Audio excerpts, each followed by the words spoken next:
Hello all, welcome back to my channel. ఇవాళ recipe అయితే సత్తు పిండితో లడ్డు అండి. బతుకమ్మకి ఎంతో ఇష్టమైన లడ్డూలు అన్నమాట ఇవి. మనం కంపల్సరీ తెలంగాణలో అయితే ఇవి చేస్తాం కదా. సో ఈరోజు అదండి రెసిపీ అయితే చూసేయండి.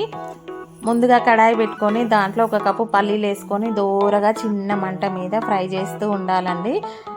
చాలాసేపు ఫ్రైగా చిన్న మంట మీద చేస్తే లోపలంతా ఫ్రై అవుతాయి మంచిగా, పచ్చిగా లేకుండా. సో నిదానంగా చేసుకోవాలి, టైం తీసుకొని. హడావుడిగా చేస్తే పైన మాడిపోతాయి, లోపల ఫ్రై అవ్వవు. సో చిన్నగా చేసుకోవాలి. పల్లీలు ఫ్రై అయిన తర్వాత నువ్వులు కూడా వేస్తున్నా అండి ఇందులో. నేను నువ్వులు, పల్లీలు, బెల్లం చాలా బలం కాబట్టి మొదటి బతుకమ్మకైతే ఇవి కంపల్సరీ నైవేద్యం పెడతాం కాబట్టి ప్రసాదము. సో ఇవైతే చేయాలండి. తర్వాత నువ్వులు వేయించి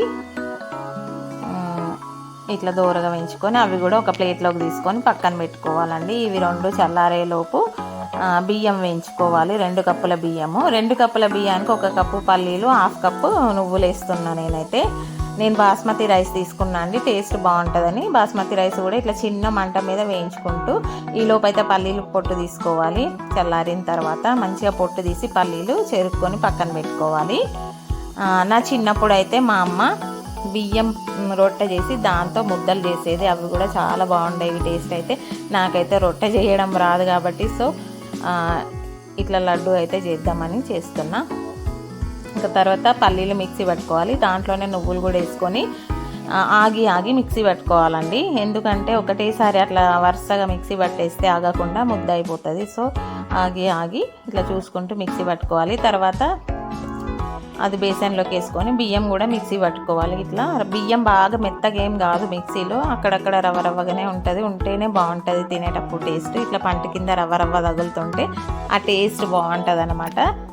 ఈ మూడింటిని బేసన్లోకి వేసుకొని మిక్సీ పట్టుకున్న తర్వాత బేసన్లోకి వేసుకొని మంచిగా కలుపుకోవాలి. తర్వాత దాంట్లోకి సరిపడ బెల్లము, ఇలాచీ పౌడరు, నెయ్యి కావాల్సినంత వేసుకొని, నేనైతే ఇలాచీ పౌడరు ఒకటేసారి చేసి పెట్టుకుంటాను అనమాట చిన్న బాటిల్లో. సో వేసేసిన.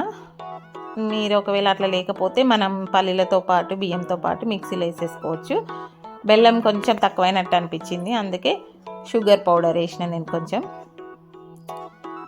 ఇంకా మొత్తం కలిసేటట్టు బాగా కలుపుకొని చేత్తో విసుక్కుంటూ ముద్దలు కట్టుకోవడమే, అంతే.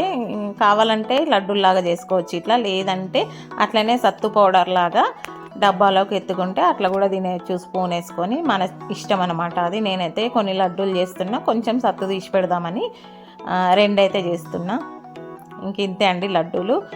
బతుకమ్మ దగ్గరికి అయితే రెడీ అయిపోయినట్లే. మనం ప్రసాదంగా కంపల్సరీ పెడతాం కదా, తెలంగాణ స్పెషల్. నచ్చితే మీరు కూడా ట్రై చేయండి. ట్రై చేస్తే కామెంట్ చేయండి, షేర్ చేయండి, సబ్స్క్రైబ్ చేయండి. ముందుగా మన ఛానల్ ఎవరైనా చూస్తున్నట్లయితే ప్లీజ్ డూ సబ్స్క్రైబ్. ఇంకో వీడియోతో మళ్ళీ కలుస్తా అండి. Thank you, bye bye.